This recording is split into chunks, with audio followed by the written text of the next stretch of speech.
Right, sir. I believe it's time for classes in session. A class is in session. Danielle, my graphic, please. I'm going to say thank you, even though I don't know what's going on. Yep. Just gonna put That's the some production value we bring here. horrendous meme on screen now. Wait. Um, But so the go little on. little thing I've stolen from a man called Captain Jack Andrews. Yeah, really good tool to explain the tiers of in terms of difficulty in sports betting. If you're if this is your first year or so, get taking this seriously, maybe first couple of years, the last place you want to start by trying to find an edge in sports betting is NFL sides and totals, the Premier League, uh, NBA sides and totals, so like big football tournaments like the World Cup and the Champions League. Those markets are going to be insanely efficient, and for you to find the bad line there is going to be very very difficult. So, my piece of advice to well, I say young people who are new to the sports betting game is you have to find small markets that not many other people are betting into. You know, we play a lot of player props.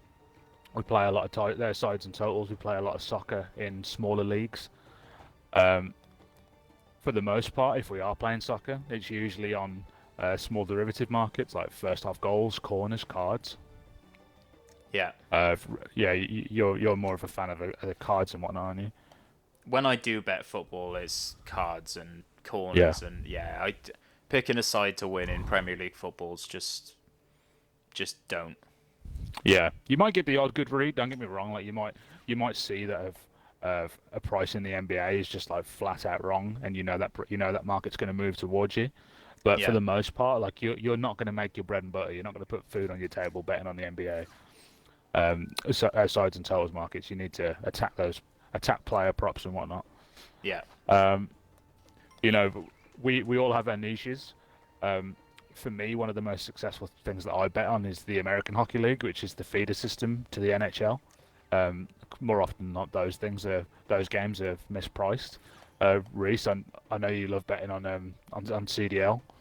That's Absolutely. that's that's your niche. Mhm.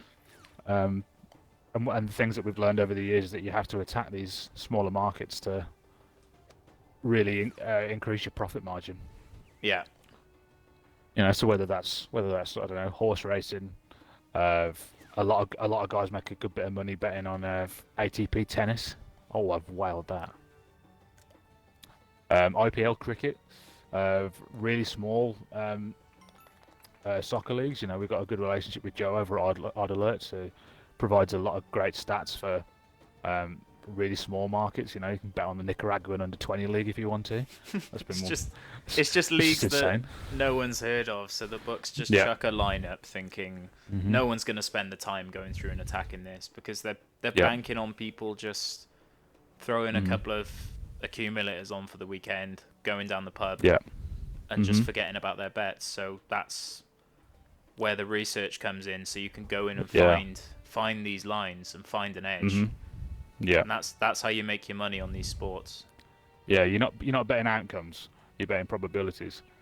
You know, Oh, how often is a team how often should a team be favoured here, or those sort of things. You're not really looking to making money on outcomes. You want to establish closing line value where you're getting a better price than the market is getting when it yeah. comes to tip off, kick off, or the first face off. It's That's really what we're here for and what we're trying to do. Mhm. So yeah, betting pyramid.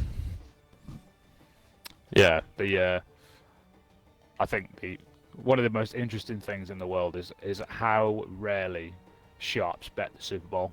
How rarely they bet the side or the total in the Super Bowl. That line comes out and it maybe moves half a point and that's it.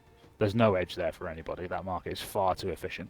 No, like, well, we said it when we did the Super Bowl preview that the total came down by like a point. The Mhm. spread moved a smidge and then went straight back. It's Yeah. sharps just know they're too smart to go near it. Mhm. Big games like that or big sports, high market stuff, props and smaller markets that not every book offers is where you're going to make your money. Yeah. Absolutely. Mhm. Absolutely. Cool. Yeah. Also, as well, like there are markets where only one book has them, and then all the other books wait for them to come out. Yeah. You want to be in, you want to find where those books are, and because that's where the price discovery is happening. A lot of these books don't want price discovery to happen on their dime. Um, Skybet might be the first place that we look at that puts CDL lines up, and then Yeah, everybody they else are. waits a couple of hours for those lines to move. That's what you got to do, is find out which books are booking these niche small markets, so you can take advantage when the line first goes up, because that's when you're going to make the most money. Yeah. No, agreed. Small markets, the way to go.